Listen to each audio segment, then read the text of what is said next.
BA प्रथम वर्ष के प्रिय विद्यार्थियों, ऑनलाइन क्लासेस में आपका पुनः स्वागत। आदि और मध्यकालीन काव्य संग्रह आपके जो पाठ्यक्रम में पुस्तक सम्मिलित है, उसके हम भक्त कवियों को आपको पढ़ा रहे थे। आदिकालीन और भक्तिकालीन साहित्य की आपको विशेषताएं अच्छे से याद हो गई हैं। कई लड़कों से फ़ोन पे वार्ता हुई।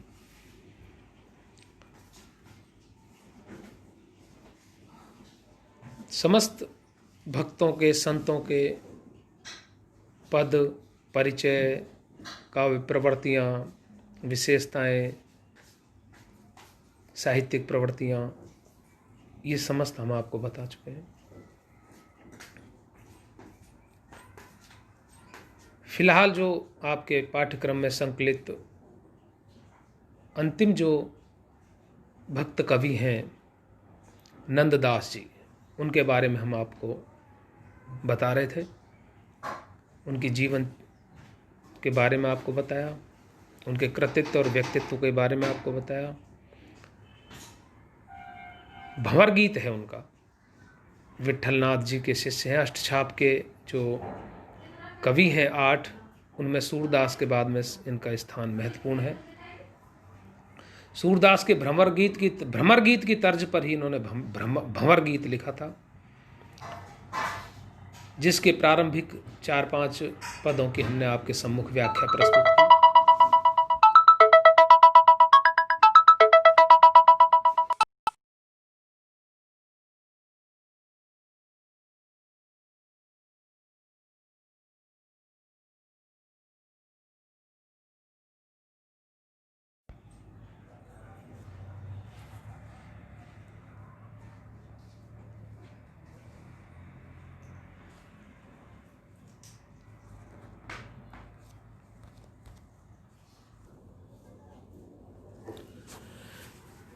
व्यवधान हो गया, बीच में एक फ़ोन आ गया था।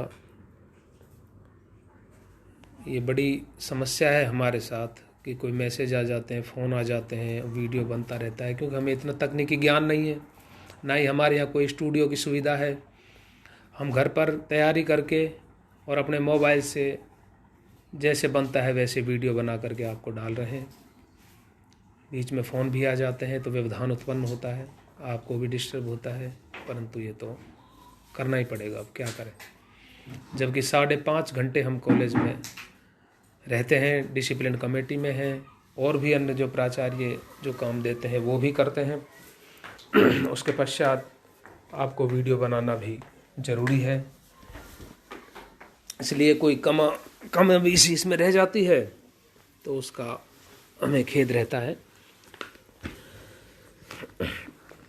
भंवर गीत में गोपियों से उद्धव जी के वार्तालाप चल रहे हैं।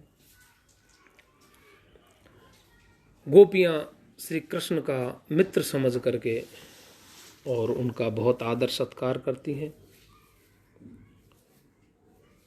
उनकी परिक्रमा करके, उनको बिठा करके उनका संदेश सुनना चाहती हैं, बहुत खुश हैं। उनको लग रहा है कि निश्चित रूप से कोई ना कोई प्रिय संदेश श्री कृष्ण ने, हमारे श्याम सखा ने, हमारे मनमोहन ने भेजा होगा उद्धव के द्वारा। परंतु जब जैसे ही उद्धव उन्हें योग ज्ञान की बातें करना प्रारंभ करते हैं तो वो अधीर हो जाती हैं, विवल हो जाती हैं।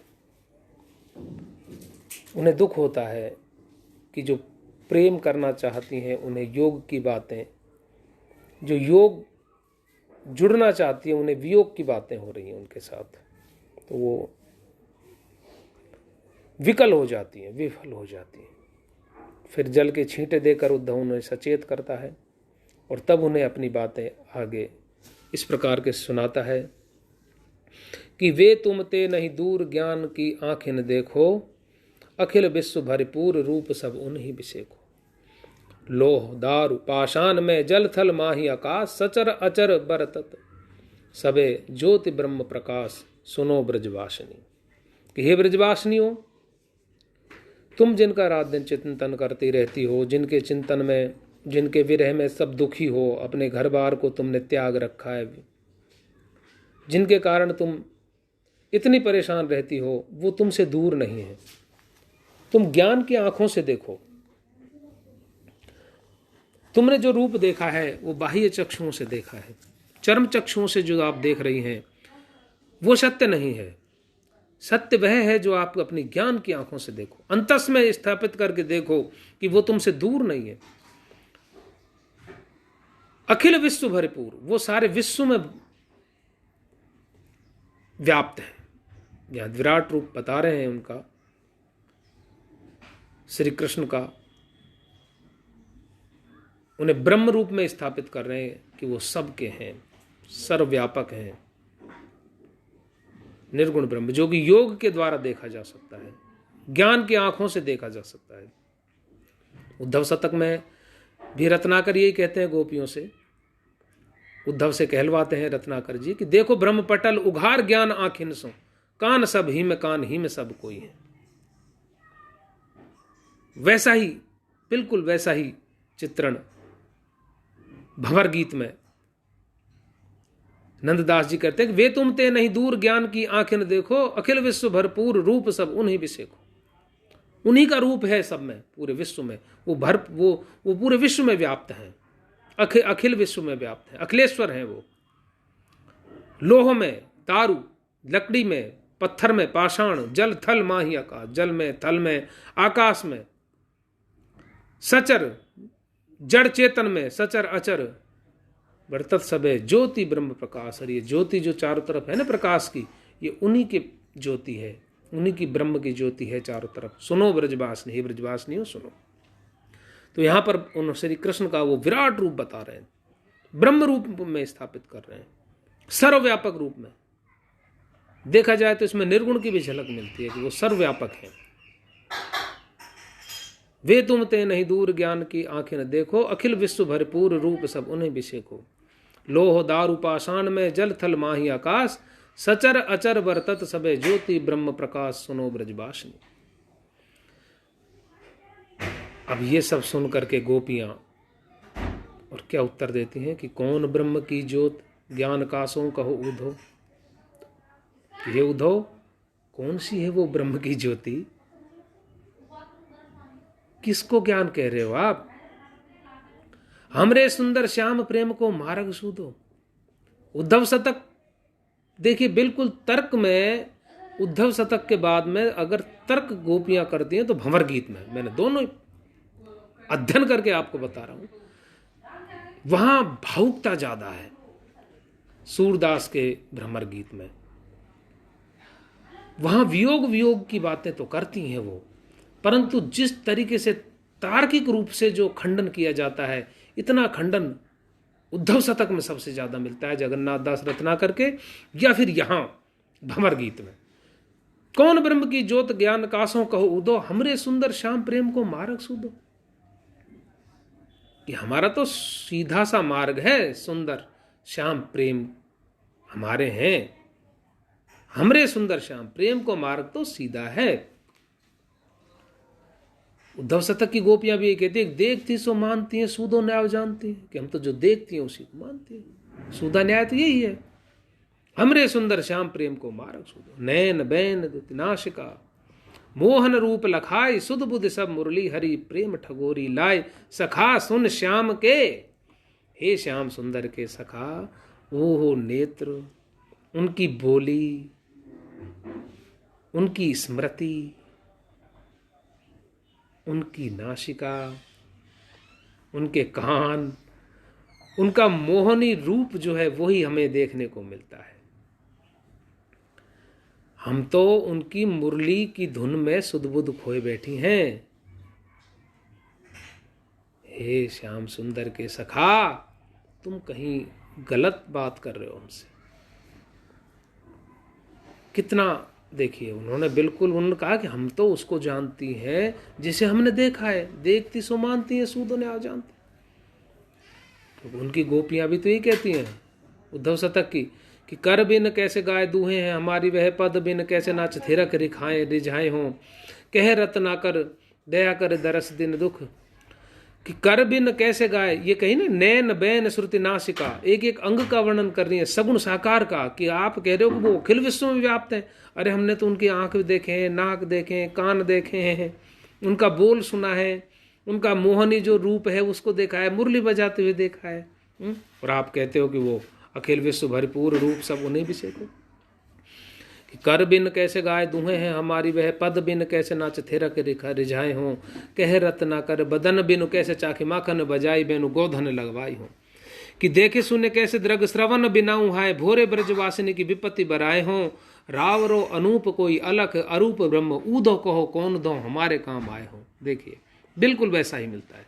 वो भी कहते हैं कि कान नहीं है तो कैसे वो सुना, देखे सुने कैसे द्रग श्रवण बिना हुआ है, कैसे वो देखते हैं बिना आंखों के। बिल्कुल यही कह रही है ना गोपियां कि नैन बैन श्रुति नाशिका, मोहन रूप लखाई, सुध बुद्धि सब मुरली हरि प्रेम ठकुरी, लाए सखा सुन श्याम के।